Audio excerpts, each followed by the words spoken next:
కిరాయి మూకలు నెంబడేసుకొని మేము అడ్డగోలుగా మాట్లాడతాం, మేము అడ్డుకుంటామంటే ప్రతి ఒక్కడు బుల్డోజర్ నా మీద నుంచి పోవాలి, బుల్డోజర్ నా మీద నుంచి పోవాలంట.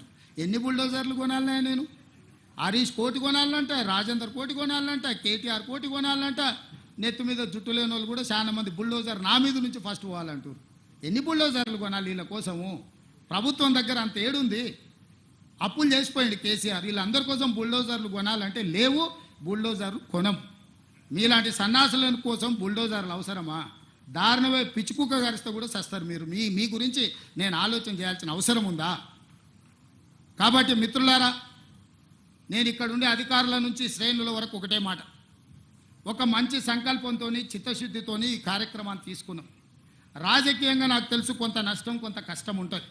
రాజకీయాల కోసం ఈ ప్రాజెక్టును చేపట్టలేదు. ఇవాళ ఆపితే ఈ శ్రీమంతులు అందరూ వచ్చి సంచులు ఇస్తారు. ఆపినోనికి సంచులు ఎట్లా అడ్డం పడడానికి, సంచులు తీసుకున్నోనికి తెలుసు సంచుల గురించి. తొలగిస్తే సంచులు ఎవడు ఇస్తాడా? తొలగిస్తే తిట్లు వస్తాయి. తిడుతురు కదా, తిట్టనిక ఈరోజు ఈ పనులు చేస్తున్నానా నేను రాబోయే తరాల కోసం ఒక మంచి పని చేయాలనే చిత్తశుద్ధితో నేను ప్రయత్నం చేస్తున్నా.